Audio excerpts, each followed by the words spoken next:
messieurs les journalistes, nous sommes très heureux de vous recevoir ici au siège du réseau des chambres des experts européens afin de nous prononcer sur la situation qui s'est passée sur la chaîne NCI le 30. Et sachez que, en ma qualité d'administrateur délégué et tous les membres du conseil d'administration et tous les experts ont été approchés par nos différents présidents d'ONG et les présidentes d'ONG pour exprimer leur indignation par rapport à l'événement qui s'est passé sur NCI. Vous le savez, jour pour jour, ça fait un mois que nous avons tenu un séminaire sur 2 jours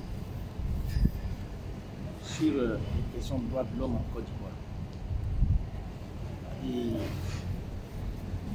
après ce séminaire qui a été largement diffusé par les médias, nous ne pouvons pas rester indifférents vis-à-vis de cet acte que nous avons trouvé très abominable.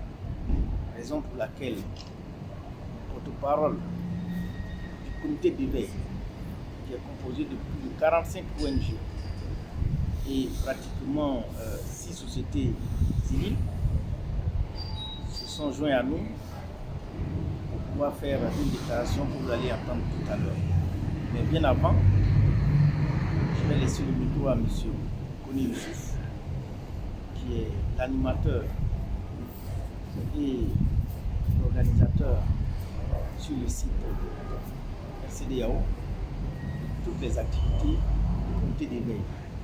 Lui-même étant président du comité, il va se présenter. Je vous remercie.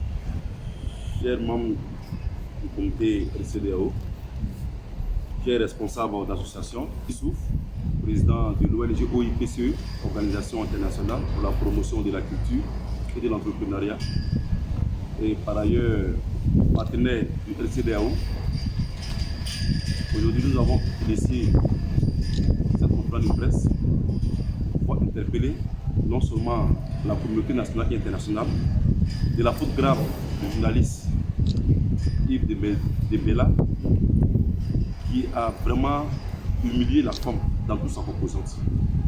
Et en tant que société civile, en tant qu'organisation non gouvernementale, il était important pour nous, et surtout comité d'éveil, puisque nous sommes accompagnés bien sûr par le RCDAO dans tout ce que nous faisons comme activité, dans tout ce que nous faisons comme initiative. Et pour cela, déjà, il tenait à saluer très sincèrement le RCDAO pour son implication et pour son soutien qu'il essaie d'apporter aux organisations non gouvernementales que nous sommes. Et nous sommes constitués en comité d'éveil. Nous sommes plus de 45 ONG et 6 membres de la société civile.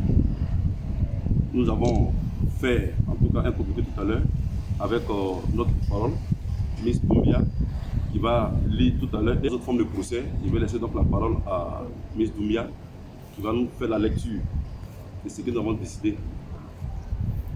Je vous remercie.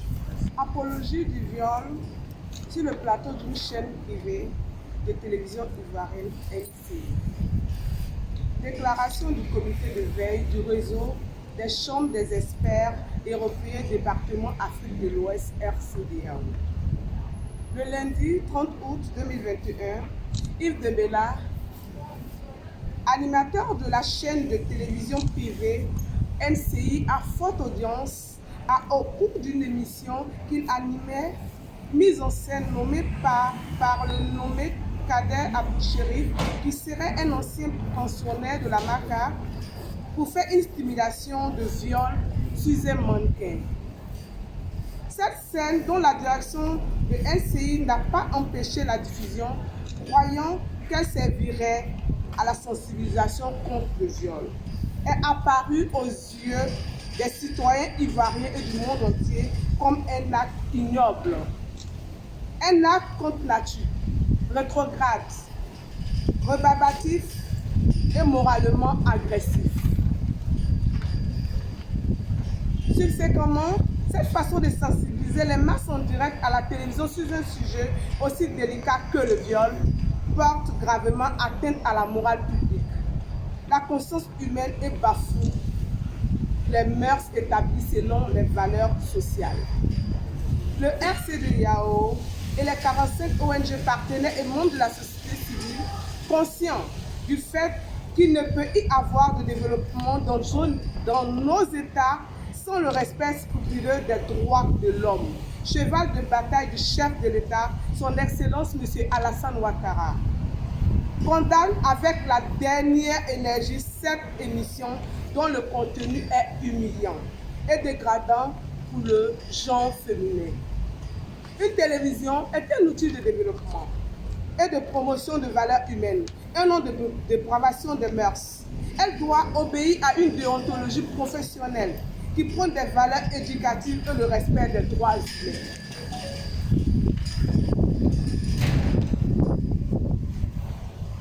Le RCDAO et ses partenaires expriment leur attachement au respect des droits de l'homme et en particulier ceux des femmes, des jeunes filles et des personnes vulnérables. Notre société est tellement confrontée aujourd'hui aux multiples défis dont le chômage accru des jeunes, l'exploitation des enfants, les violations des droits de l'homme, les conflits interethniques récurrents, les mutilations génitales féminines dans plusieurs régions du pays, l'immigration massive des jeunes vers des destinations incertaines, la dépravation des mœurs, la traite des jeunes filles aux fins de prostitution forcée, etc. Qu'il n'en convient de ne plus en rajouter.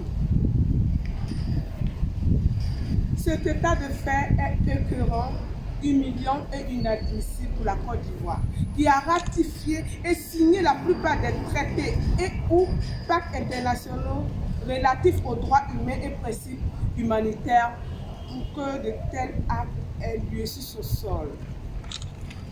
Le RCDAO et ses partenaires expriment leur profond regret et marquent ici leur solidarité aux victimes de violences et d'abus de telle sorte dans tous les États. Et je marque un moment de silence pour confirmer cette tristesse de ces femmes-là. Et pour finir, partout à travers le monde, les femmes ne devraient plus être victimes d'humiliation, de privation de leurs droits, de harcèlement, de violences et de viols, ou de traitements inhumains et dégradants, quelle que soit la nature du mal. Fait Abidjan, le 9e mois 2021. Mariam Doubia, porte-parole du comité de veille RCDAO.